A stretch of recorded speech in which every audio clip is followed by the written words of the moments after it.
ناظرین، آج اقتصادی جائزہ پیش کیا جائے گا. کچھ نکات تو سامنے آ گئے ہیں، ان کے اوپر بحث مباحثہ کر لیں گے، جاننے کی کوشش کریں گے کہ آگے اب ہونے کیا والا ہے. معاملات کچھ ایسے ہیں کہ معیشت تو چاروں شانے چت نہ ہو جائے کہیں. حکومت کی خواہش یہی ہے کہ کسی طرح اکنامک سروائیول، اکنامک ریوائیول ہو جائے، لیکن معاملہ اٹکا پڑا ہے. بات ہم تھوڑی سمجھ نہیں پا رہے. بیسیکلی اگر ہمیں یہ ادھار مل بھی جاتے ہیں جو دنیا سے ہم نے مانگ رکھے ہیں، تو یہ ہمارے تجارتی خسارے کو جو ہے کسی طرح سے ایڈریس کریں گے. ہمارا جو بجٹری خسارہ ہے یہ ایک اور ضمن میں لیا جائے گا. اس کا کچھ اور قسم کا پرسپیکٹیو ہے، اس کو انڈرسٹینڈ کرنا ہمیں ضروری ہے. ہمیشہ یاد رکھیں کہ بجٹ حجم جب بھی دیکھا جاتا ہے ہم روپوں میں دیکھ لیتے ہیں. روپوں میں بجٹ حجم نہ دیکھیں بلکہ ڈالروں میں دیکھیں یا کسی اور کرنسی میں دیکھ لیں، آپ کی مرضی. بات یہ ہے ایک ملک کا دوسرے ملک سے جب مقابلہ کیا جائے گا تو سامنے یہی رکھا جائے گا، صاحب اس ملک کی کارکردگی کیسی اور اس ملک کی کارکردگی کیسی، اس ملک کے اخراجات کتنے اور اس ملک کے اخراجات کتنے. تو دونوں کی تو کرنسیز فرق ہوں گی.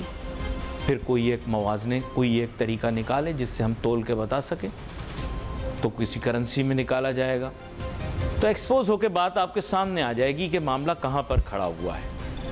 میں نے ہمیشہ اس چیز پر زور دیا کہ محصولات اس ملک کا مسئلہ نہیں ہے، ٹیکس اس ملک کا کبھی بھی مسئلہ نہیں ہے. یہ کوالٹیٹیو آرگومنٹ ہے، اس پہ بڑا وقت صرف کیا جا سکتا ہے، لیکن اس چیز کو تو اب بالائے طاق رکھ کے میرے خیال سے اب یہ سوچیں کہ ملک کیسے چلے گا، کیونکہ یہ سب چیزیں تو اب میں بھی بھول گیا، آپ بھی بھول جائیں، نہیں تو آپ بیمار ہو جائیں گے.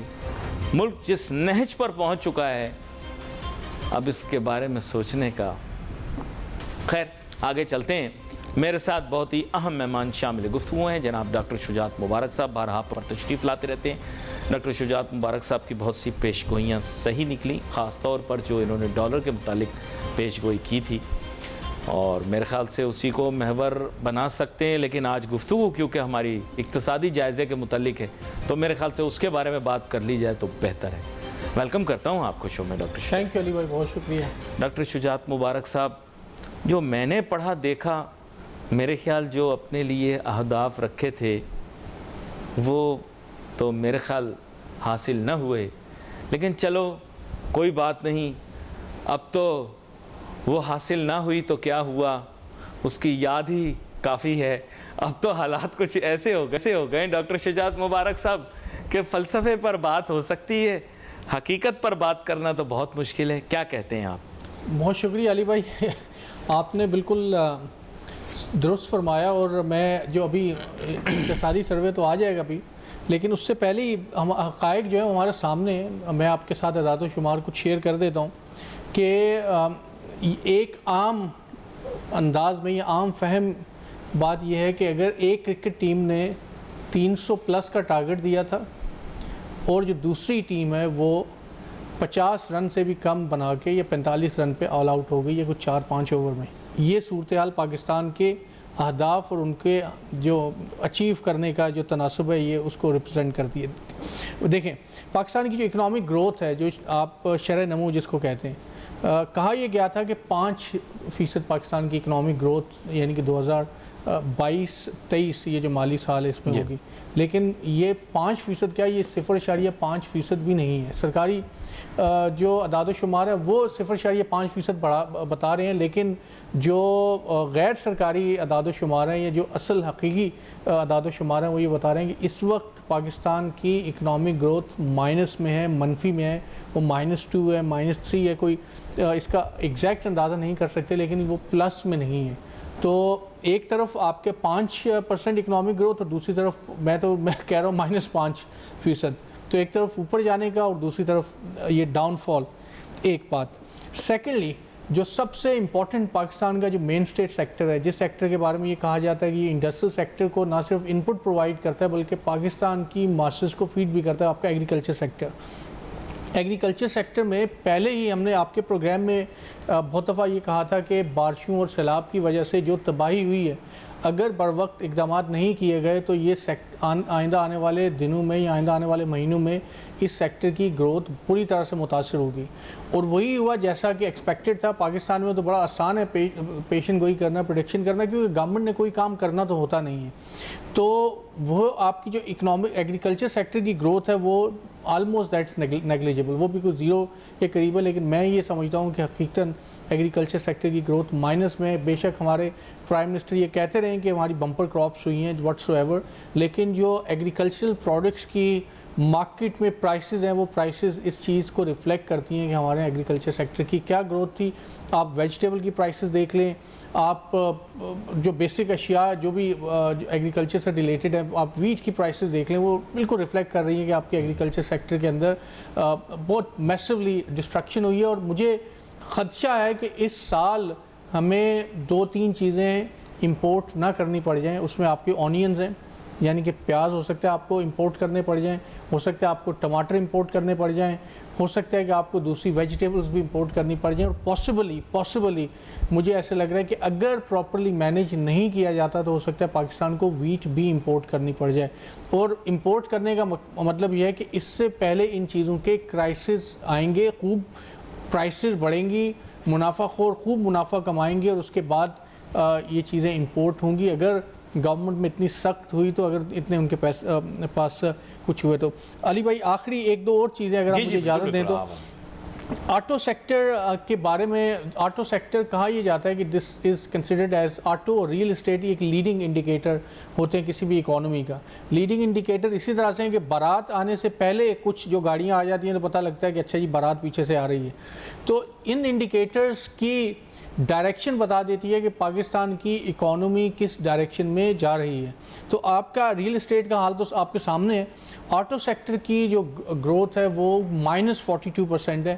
اور آپ کو علم ہے, آپ کے پروگرام میں بھی آٹو سیکٹر کے لوگ آئے ہیں, انہوں نے ڈسکس کیا کہ اس وقت بہت ساری جو پروڈکشن پلانٹس ہیں وہ بند پڑے ہوئے ہیں, کوئی بھی خریدار نہیں ہے. پرائسز بڑھ گئی ہیں لیکن ان ٹرم آف ڈالر علی بھائی اگر آپ دیکھتے ہیں تو وہ پرائسز بڑھی نہیں ہیں. جو گاڑی 2018 میں $18,000 کی تھی وہ گاڑی اب بھی $18,000 کی ہے, لیکن کیونکہ پاکستان کی کرنسی ڈی ویلیو ہو گئی ہے بری طرح سے, تو اب وہ گاڑی 55 لاکھ کی آپ کو مل رہی ہے. وہ پہلے 18 لاکھ کی تھی تو وہ اب 55 لاکھ کی ہمیں بظاہر نظر آ رہی ہے, لیکن ان ٹرم آف ڈالرز وہ اس وقت بھی $18,000 کی تھی, اب بھی وہ $18,000 کی ہے. آگے آخری بات علی بھائی جو اعداد و شمار کی, پھر ہم آپ کے اگر آپ مجھے اجازت دیں گے تو میں اور کچھ چیزیں آپ کے ساتھ شیئر کروں گا کہ پاکستان اس وقت گورنمنٹ نے بری طرح سے پاکستان کی امپورٹ کو کریک ڈاؤن کیا ہوا ہے. آپ یہ سمجھ لیجئے کہ پاکستان میں ان چیزوں کو امپورٹ کرنا ایک قسم کا, آپ کے پروگرام میں بھی آتے ہیں بزنس مین جو کہ essential chemicals raw materials import کرتے ہیں, وہ بہت مشکل ہوا ہے, جس کی وجہ سے پاکستان کی اکانومی کے ساتھ اسپیشلی پاکستان کے انڈسٹریل سیکٹر کے ساتھ مسئلہ یہ ہے کہ ہماری جو پروڈکشن ہے وہ ہائیلی امپورٹ ڈریون ہے. یہ بالکل اوپنلی کہہ رہا ہوں, اور آپ کے پروگرام میں پہلے بھی کہہ چکا ہوں کہ پاکستان کی پروڈکشن امپورٹ ڈریون ہے. ہماری جتنی بھی پیداوار ہے, جب تک ہم را مٹیریل امپورٹ نہیں کرتے, جب تک ہم کیمیکل امپورٹ نہیں کرتے, جب تک ہم فیول امپورٹ نہیں کرتے, اور جب تک یہ ساری چیزیں آتی نہیں ہم پروڈیوس نہیں کر سکتے. یہ ایسے ہی ہے جیسے گھر کا کچن ہو, سبزی آئل ساری چیزیں باہر آئیں گی, آپ کچن میں وہ سبزی کاٹ کے اس کو وہ کوکنگ آئل وغیرہ ڈال کے آپ اس کی کوکنگ کر لیں گے. تو کیونکہ ساری چیزیں امپورٹ ہو رہی ہیں, امپورٹ پہ پابندی ہے, تو آپ کا سارے انڈسٹری کا پہیہ جیم ہے. اگر میں اس کو 2-4 الفاظ میں یہ کہوں تو government of Pakistan clean bold ہوئی ہے پچھلے 2022-2023 کے جو معاشی اہداف ہیں ان کو حاصل کرنے میں. ابھی ان کے جو گورنمنٹ کے اپنے جو اسٹیٹس مین ہیں وہ شاید وہ کیا کہتے ہیں کسیانی بلی کھمبا نوچے والی صورتحال ہوگی, وہ کہیں گے کہ اکنامک اہداف تو ہم نے یہ ہو گیا وہ ہو گیا, لیکن اٹس اے کلین بولڈ. اور میں آگے جا کے آپ کو یہ بھی بتاؤں گا کہ اس وقت پاکستان کی پرفارمنس سری لنکا اور گھانا سے بری ہے, کیونکہ سری لنکا اور گھانا کے ساتھ پاکستان کو اس لیے کمپیئر کیا جا رہا ہے کیونکہ سری لنکا اور گھانا دونوں کنٹریز نے ڈیفالٹ کیا ہے. ڈیفالٹ کرنے کے باوجود ان کی کرنسی پاکستان سے بہتر پرفارم کر رہی ہے, اور ان کی معیشت نے ریزسٹنس ہماری معیشت سے بہتر دکھائی ہے. آپ کے سامنے دنیا کی جو معیشت دان ہیں انہوں نے بھی اس کے انڈیکیٹرز اور جو ٹیکنیکل انالیسز اس کے شو کیے ہیں. تو آپ یہ سمجھ لیجئے کہ شاید اس وقت پاکستان پوری دنیا میں ایک کلاسیکل اکنامک فیلئر کا کیس بنا ہوا ہے. سمجھ میں نہیں آ رہا کہ آگے بحث کرنے کا کیا فائدہ ہوگا. جب بات کو ہی مختصر کر دیا. لیکن ڈاکٹر شجاعت مبارک صاحب، میں پھر آپ کو اس طرف لے کر آؤں گا. آپ پلیز مان جائیں، آپ کا علم و تدریس سے تعلق ہے، چیزوں کو گہرائی سے دیکھتے ہیں، آپ جانتے ہیں کہ حقائق کیا ہیں. آپ کیوں خوش فہمی کا شکار کرتے ہیں ہمارے لوگوں کو؟ بتائیں ریئلٹی یہی ہے. We will have to make a compromise else than economics. We'll have to look somewhere else for money, and we will have to find a way to make ourselves useful other than economics. دیکھو نا، یہ آپ کو ماننا پڑے گا اس بات کا. اگر ہم دنیا میں کسی طبقے، کسی خطے، کسی ریجن، کسی گروپ کو اپنی افادیت کے متعلق بتائیں گے، ان کے انٹرسٹ کو واچ کریں گے اس ریجن میں، تو شاید اس کے کچھ پیسے ہمیں مل جائیں. ریئلٹی کے حساب سے تو پیسے نہیں ملیں گے نا. آپ کو پتہ ہے اس ملک کے حالات ایسے ہیں کہ یہاں پر کوئی بھی سرمایہ اس وقت نہیں لگائے گا. میرا ایسا خیال ہے، ہو سکتا ہے میں غلط ہوں. بالکل دیکھیں علی بھائی، آپ کی بات بالکل that seems to be more realistic approach. لیکن اگر اسی کو ایک میں انیکس کر دیتا ہوں ان چیزوں کے ساتھ جس کی کازز کیا ہیں، مطلب یہ بڑا ضروری ہے نا کہ میں نے آپ کو بتایا کہ یہ آؤٹ پٹس ہیں. ہماری معیشت کا بیڑا غرق ہو چکا ہے. انفلیشن کا تو میں نے ذکر ہی نہیں کیا، کیونکہ وہ تو ہم سب کو پتہ ہے کہ وہ دیٹس 40-45% گورنمنٹ کے لوگ بھی مان رہے ہیں کہ اس لیول پہ پہنچ چکا ہے. دیکھیں، میں ابھی آپ کے پروگرام میں آنے سے پہلے بھی پورا میں نے کمپریہنسو انالیسس کیا. 5-6 ڈفرینٹ آرٹیکلس بھی میں نے پڑھے، اور کچھ جو لوگ ریلیٹڈ ہیں اکانومسٹ، ان سے بھی میری بات ہوئی. پاکستان کی جو یہ مسائل ہیں، اس کی تین بڑی وجوہات ہیں. ظاہر ہے کہ اور بہت ساری وجوہات ہیں، لیکن 3-4 بڑی وجوہات ہیں جو کہ ابھی کے جو موجودہ کرائسس ہیں جنہوں نے اس کو انسٹیگیٹ کیا. اوبیسلی جو بیسک بالکل پاکستان کی وجہ، اور جو نہ صرف اس گورنمنٹ میں پہلے بھی یہ مسئلہ آتا تھا، وہ آپ کی پالیسی کنٹینیوٹی ہے. ابھی آپ نے سنا ہوگا کہ ہیلتھ کارڈ وغیرہ یا پتہ نہیں جو بھی پچھلی گورنمنٹ کے سٹیپس سے اس کو ابالش کر دیا گیا. جب پچھلی گورنمنٹ آئی تھی تو انہوں نے اس سے پچھلی گورنمنٹ کے سٹیپس کو ابالش کر دیا تھا. جب وہ گورنمنٹ آئی تھی تو انہوں نے وہ پہلے بینظیر انکم سپورٹ پروگرام کو بند کر دیا تھا. تو کہنے کا مقصد یہ ہے کہ جب تک ہماری نئے آنے والی گورنمنٹ، چاہے وہ جیسے بھی آتی ہے، وہ پچھلی گورنمنٹ کی پالیسیز کو کنٹینیو نہیں کرے گی، پاکستان کی معیشت بہتر نہیں ہو سکتی، چاہے ہم جو کچھ بھی کر لیں. اور پاکستان کے ساتھ یہ آج سے نہیں، شروع سے یہ ہو رہا ہے کہ ہر آنے والی گورنمنٹ دوسری گورنمنٹ کی پالیسیز کو کنٹینیو نہیں کرتی. تو ایک بات ہے lack of continuity of policies.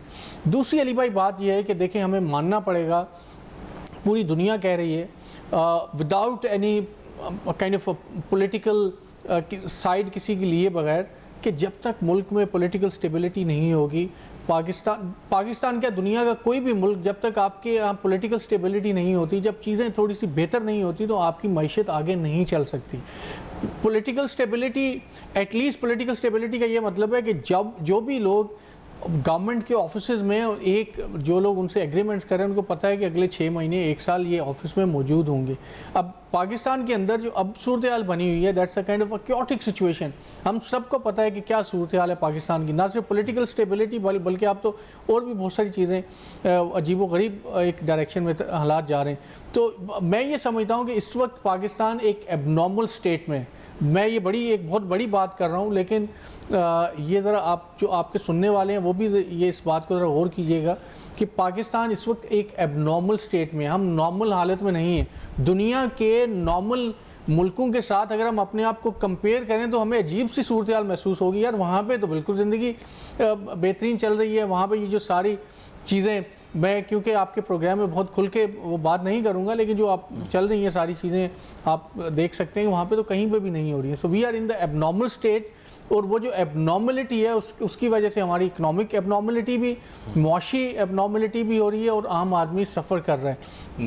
تو political stability, continuity of policies, اور پھر انفارچونیٹلی ہم رونا گانا پتہ نہیں کتنے عرصے سے کر رہے ہیں کہ جب تک پاکستان کی معیشت کی جو امپورٹ، جو ہماری پروڈکشن ہے، جو آپ کی جو شرح نمو ہے جب تک وہ امپورٹ ڈیپینڈنٹ رہے گی اس وقت تک آپ کے بیلنس آف پیمنٹ کا ایشو نہیں حل ہو سکتا. آپ کو پورے کی پوری اپنی ویلیو چین کو انڈیجنس کرنا پڑے گا. اگر آپ ٹیکسٹائل کا ایک کپڑا بناتے ہیں تو اس ٹیکسٹائل کے کپڑے کے لیے جو پیچھے اس کی ویلیو چین ہے وہ پاکستان کے اندر جب تک نہیں ہوگی آپ کے بیلنس آف پیمنٹ کا کرائسس حل نہیں ہوگا. یہ آپ کے پروگرام میں دوسرے پروگرام میں میں بارہا کہہ چکا ہوں اور میں یہ سمجھتا ہوں کہ میرا ایک یہ فرض ہے کہ میں ہر پروگرام میں اس کو دہراؤں. شاید کسی شخص تک یہ بات پہنچ جائے, ہمارے جو بزنس مین ہیں ان تک یہ بات پہنچ جائے کہ آپ کو بیکورڈ انٹیگریشن کرنی پڑے گی. بھائی آپ کو اگر آپ کیمیکل امپورٹ کرتے ہیں تو آپ پاکستان میں اس کو پروڈیوس کریں.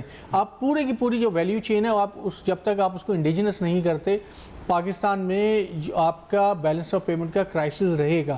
تو اس وقت خیر اب تو میں کیونکہ اب نارمل حالات ہے, میرا نہیں خیال کہ کوئی اکنامک پالیسی یا معاشی پالیسی کی بات ہو سکتی ہے. ابھی تو ہم جو موجودہ حالات ہیں جو آپ نے بالکل درست فرمایا کہ ادھر دیکھیں کسی فرینڈز آف پاکستان کی طرف دیکھیں, کسی کے شاید کوئی دو چار کوئی اس کی وہ بھی سروسز کر کے ہمیں کچھ دو چار ڈالر مل جائیں تو شاید معیشت بہتر ہو جائے. وہ بھی دو چار مہینوں کے لیے. موضوع آپ کا پسندیدہ بھی ہے. بات یہ ہے کہ اپنی ریلیونس کسی بھی خطے میں رکھنا, اور آج کوئی بھی اکنامک پاور اگر آپ دیکھیں گے وہ سوللی پیورلی اکنامک پاور نہیں ہے. یہ تو آپ کو ماننا پڑے گا. جو بھی دنیا کے اندر اس وقت معاشی طاقتیں ہیں they are not solely there because of their economic performance اور اکنامک پوزیشن.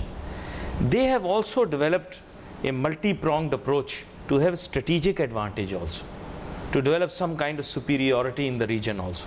یہ تو آپ کو فیکچولی ماننا پڑے گا.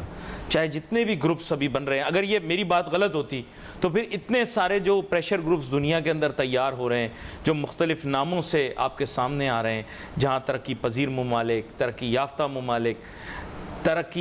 ممالک کے اندر وہ ممالک جو کہ ملک کے اندر اپنا ایک علیحدہ لوہا منوانا چاہتے ہیں خطے کی بنیاد پر, یہ سب کس وجہ سے ہو رہا ہے؟ یہ اسی لیے ہو رہا ہے کہ پوزیشننگ ہو رہی ہے. اکنامک اور مانیٹری یونینز کیوں ایگزسٹ کرتی ہیں؟ Their purpose is not solely economic. آپ خود جانتے ہیں اس بات کو. اس کی وجہ سے اور بھی تو پاکستان کو اپنا ایک لوہا جو منوانا تھا, ہمیں دو گولڈن اپرچونٹیز ملی. پہلے 2014 میں ملی, ہم نے لوز کر دی. پھر ایک سال پہلے ملی جب ہم ریجن کے اندر ایک بہت امپورٹنٹ رول پلے کر سکتے تھے. غالباً ہم نے بہت زیادہ آؤٹ کمز کے اوپر فوکس کیا. شجاعت مبارک صاحب, جن لوگوں کی وجہ سے ہم اس خطے کے اندر اپنا کردار ادا نہیں کرنا چاہ رہے تھے وہ تو آپس میں بیٹھ گئے. اب ہم کیا کریں گے؟ میں یہ آپ سے دیکھا, میں نے اسے بڑا گہرا سوال پوچھا ہے کہ وہ لوگ جن کی خاطر ہم یہ کہہ رہے تھے کہ ان کے ساتھ کہیں ہم جھگڑا نہ لے لیں, ان کے ساتھ کہیں ہم جھگڑا نہ لے لیں, وہ تو آپس میں مل کر بیٹھ گئے. ہم کیا کر رہے ہیں؟ دیکھیں, اور ہم ہاتھ ملتے رہے. ہم ہاتھ ملتے رہے. پہلی بات یہ کہ آپ نے کہا کہ پاکستان کا لوہا, وہ جو لوہا ہے نا وہ پگھل کے اس کے وہ بہت ساری چیزیں وہ ہمارے ہاتھ میں پڑ چکے ہیں اور ہماری گردنوں میں پڑ چکا ہے. یہ اٹس اے فیکٹ. اور پاکستان کو ہو سکتا ہے کہ یہ لوگ برا منائیں لیکن یہ فیکٹ ہے کہ ہم بین الاقوامی فقیر بن چکے ہیں. ہمارا ملک جو ہے, اور ہمیں تو شاید کوئی گرانٹ یا ایڈ بھی نہیں پراپر طریقے سے کوئی ملک دے رہا ہوتا. یہ پاکستان کی فیکٹ ہے, یہ صورتحال ہے. 25-30 کروڑ کا ملک ہے اور $2-2.5 بلین آپ کے ٹوٹل ریزرو میں پڑے ہوئے ہیں. جبکہ میں انڈیا کی, میں بار بار لوگ کہتے ہیں آپ انڈیا کی کیوں مثال دیتے ہیں؟ بھائی آپ دشمن سے بھی سبق تو سیکھ سکتے ہیں نا. وہاں پہ ایک بلینئر کا جو ایک ان کا جو بزنس مین ہے ٹائکون, اس کا گھر $2 بلین کا ہے. تو مسئلہ یہ ہے کہ ہمیں شاید اب بھی شرم نہیں آئی. میں ویری بلنٹ, اور ابھی بھی ہم پاکستان کے بجائے ہم جو ہے نا اپنے مفادات کی جنگ لڑ رہے ہیں. تو ضرورت اس امر کی ہے. شاید یہ جو صورتحال جس طرف جا رہی ہے بڑا مشکل ہو جائے گا آئندہ عوام کے لیے بھی سروائیو کرنا اور ملک کے لیے بھی بہتر طریقے سے چلنا. تو میرا خیال یہ ہے کہ اپنے مفادات کو بلا کے اس ملک کے لیے جو سیاستدانوں کو بھی, جو بھی ہمارے اسٹیک ہولڈرز ہیں, ان کو اس کی طرف آنا چاہیے اکٹھے ہو کے. پاکستان کی جو معاشی تباہی ہے اس کی طرف ذرا سے دیکھ لیں, کیونکہ اب جو پریورٹیز نظر آ رہی ہیں گورنمنٹ کے چیمبرز میں بھی اگر آپ دیکھیں تو خالی جو معاشی صورتحال ہے اس کی بات ہوگی. ابھی وہ ساری کی ساری جو پولیٹیکل گیمکس ہیں ان کی وہ بات چل رہی ہوتی ہے. تو سب سے پہلی جو معاشی مسائل حل تو بعد میں ہوں گے, پہلے آپ کی سیریسنس تو آ جائے جو پالیسی میکرز ہیں وہاں پہ. ڈاکٹر شجاعت مبارک صاحب, میں اپنی رائے نہیں چاہتا, لیکن اب یہ ہے کہ اب آپ کے سامنے یہی رکھوں گا. دیکھیں, ملک کو اگر آپ نے بچانا ہو نا تو سولوشن بیسڈ اور ریئلسٹک ویو لینا چاہیے. آپ آئیڈیلسٹک ویو چاہتے ہیں, میں آپ کو کہہ دیتا ہوں ملک اچھا پیارا ہو جائے گا, ہرا بھرا ہو جائے گا, ہمارا ملک قائم رہے گا انشاءاللہ قائم رہے گا. حالات بہتر رہیں گے اور بہتر ہو جائیں گے, دن بدن اور بہتر ہو جائیں گے, لوگ مل بیٹھ کے حالات ٹھیک کر لیں.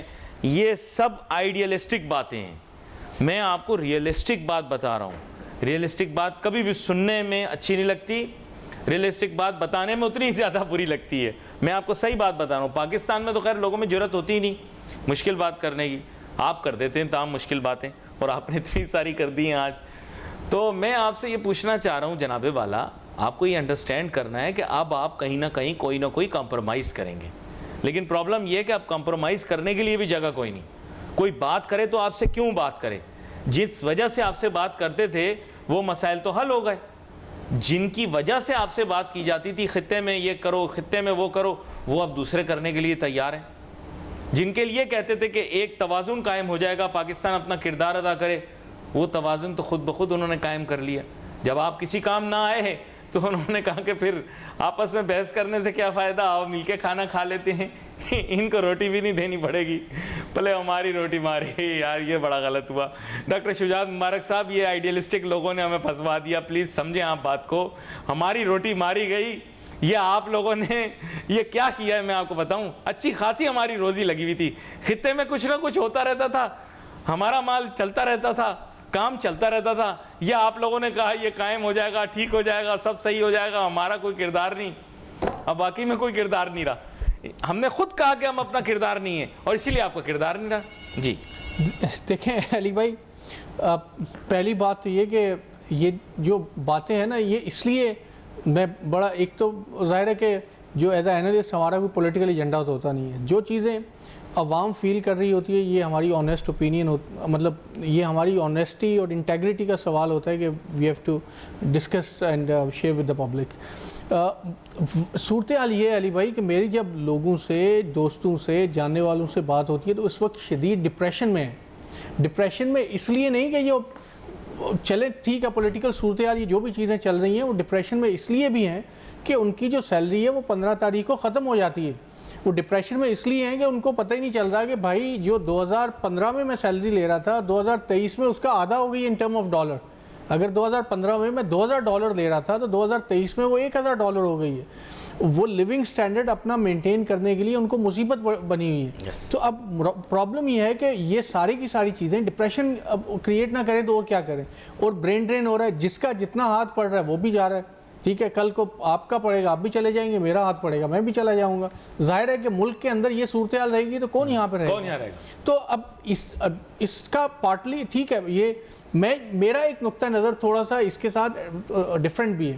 دیکھیں سیاستدان ساری چیزیں وہ اپنی جگہ پہ, وہ تو چیزیں ان کو تو وہ تو پروگرام کے پہلے حصے میں جیسے میں نے بتایا وہ تو سمجھ لیں کہ بیڑے ہی غرق ہے. لیکن عوام بھی تو اپنا حصہ اس میں ڈال رہی ہے نا. اب دیکھیں کہ پاکستان کے اندر یہ میں آج سے نہیں کئی سالوں سے یہ کہہ رہا ہوں کہ منافع خوری جو آپ کی پرائس ہائیک ہے اس کے اندر 20 to 25% آپ کی کارٹلز کا منافع خور جو لوگ ہیں ان کا عمل دخل ہے. اگر آپ کے ملک کے اندر کارٹلز جو ہیں وہ بہتر ہو جائیں, جو کارٹلز ہیں ان کو کنٹرول کر لیے جائے, یا اگر آپ کے ملک کے اندر یہ جو منافع خور ہیں یہ ان نیسیسری جو ناجائز منافع خوری کرتے ہیں وہ لوگ تھوڑا سا اپنے آپ کو کنٹرول کر لیں. جو خام خواہ میں جو چیزیں سٹاک کر رہے ہوتے ہیں, جو ہولڈرز ہیں جو ہولڈنگ کرتے ہیں, وہ اگر اس کو تھوڑا سا ہلکا ہاتھ رکھ لیں تو آپ کے ملک میں مہنگائی کافی حد تک نہیں تو کچھ نہ کچھ یہ چیزیں بہتر ہو سکتی ہیں. تو سوال یہ ہے کہ اگر سیاستدان سیر ہیں تو عوام سوا سیر ہیں, دونوں ہی ایک دوسرے. اور ایکسپیکٹ کیا کر رہے ہیں, عوام کہتے ہیں جی سیاستدان یہ کریں, اور سیاستدان کو تو ظاہر ہے ان کی پرواہ نہیں ہے. تو پاکستان کے جو عوام ہیں اور پاکستان کے جو چھوٹے بزنس مین ہیں, درمیانے بزنس مین ہیں, جو بڑے بزنس مین ہیں, ان کو بھی یہ سوچنا چاہیے, جو کہ ڈیفینیٹلی یہ کہیں گے کہ یار یہ کیا الٹی سیدھی باتیں کر رہے ہیں, ہم تو کچھ نہیں کر رہے. آپ ان کے جا کے آپ کے پروگرام کو کبھی جو آؤٹ ڈور ایک دفعہ لے جائیں, آپ دیکھیں کہ ان کے جو پروفٹس ہیں وہ کتنے ہیں, اور ان نیسیسری پروفٹس ہیں. کوئی ہوڈنگ کر کے کما رہا ہے, کوئی کارٹلائزیشن کر کے کر رہا ہے, کوئی کچھ کر رہا ہے. ہم نے تو پتہ نہیں کتنا عرصہ ہو گیا بات کرتے ہوئے کہ ایک کمپٹیشن کمیشن آف پاکستان کے نام کی بھی ایک چیز ہوتی ہے, ایک ادارہ ہوتا ہے. وہ ادارہ پتہ نہیں کہاں پہ ایگزسٹ کرتا ہے. مجھے تو 12-15 سال میڈیا پہ ہمیں بات کرتے ہوئے ہو گئے, میں نے تو آج تک بھی اس کا کوئی ایسا فعال رول نہیں دیکھا تاکہ وہ ان پرائسز کو کنٹرول کر سکے.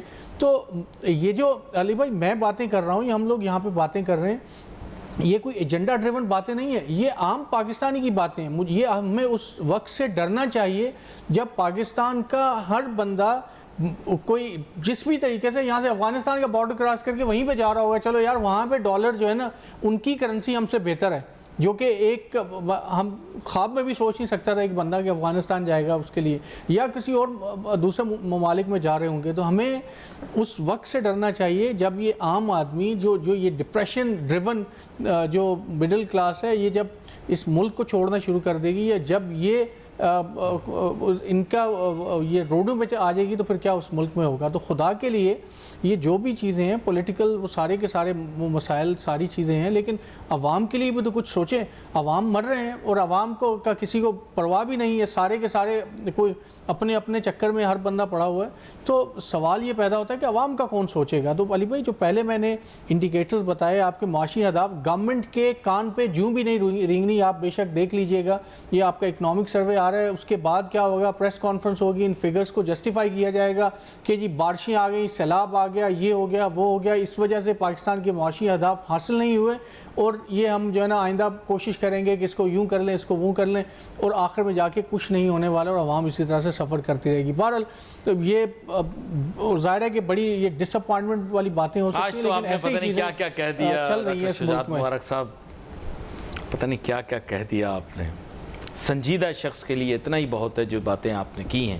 اگر کوئی سن رہا ہو سنجیدگی سے تو وہ سمجھ گیا ہوگا کہ آپ نے جس طرح سے باتوں کو بیان کیا ہے اور جیسا آپ بتاتے آ رہے ہیں. اب تو کافی عرصے سے آپ یہ بات کر رہے ہیں اور سمجھا بھی رہے ہیں.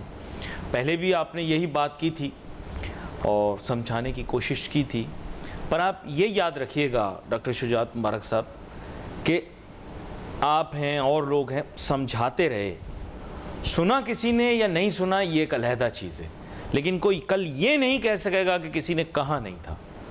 کہا ضرور تھا، سمجھایا بھی تھا. علی بھائی مجھے صرف 30 سیکنڈ اگر دیجیے گا، میں صرف ایک جو اپنے پوائنٹ سبسٹینشیٹ کرنے کے لیے، جو میں ایک دودھ کا ڈبہ، یہ میں نے خود ایکسپیرینس کیا کہ اکتوبر میں وہ 3800 کا تھا، اور ابھی جون کے اندر وہ دودھ کا ڈبہ 5500-5600 کا مل رہا ہے. یہ میں پچھلے 4-5-6 مہینے کی بات کر رہا ہوں. اور مزے کی بات یہ ہے کہ اس دودھ کے ڈبے پہ گورنمنٹ نے کوئی امپورٹ کا ٹیکس بھی نہیں لگایا ہوا. تو یہ جو پروفیٹیرنگ کی بات ہو رہی ہے نا، یعنی کہ وہ اس کی کاسٹ ابھی بھی وہی پڑ رہی ہوگی ان کو. 3800-4000 میں جو بیچ رہے تھے تو کاسٹ جو پہلے تھی اس وقت بھی وہی پڑ رہی ہوگی، کیونکہ وہ شارٹیج ہوگی مارکیٹ کے اندر. تو وہ 3800 روپے والی چیز کو پرائسز بڑھا کے 5600 پہ لے گئے اور وہ 6000 پہ ہو جائے گا. تو یہ جب ایک قوم کی حالت ہوگی منافع خوری کی، اور یہی ساری چیزیں دوسری اس کے اوپر بھی، بچوں کے دودھ کی بات ہو رہی ہے جو کہ بالکل ایگزیمپٹڈ ہوتا ہے کسی بھی قسم کے امپورٹ کے ٹیکسز سے یا جو اس طرح کی وہ چیزوں سے. تو باقی چیزوں کا کیا حال ہو وہ آپ خود اندازہ کر سکتے ہیں. باتیں میرے خیال سے کافی آج ہوئی ہیں اس موضوع پر، اور کوشش کریں گے کہ آگے بھی اس موضوع کو لے کر چلیں، اور آگے بھی بہت سارے پروگرام کریں گے اسی موضوع پر یا اس سے ملے جلے موضوعات پر. We wait for message on Facebook. Ali Nasir, my team کو اجازت دیجیے. اللہ حافظ.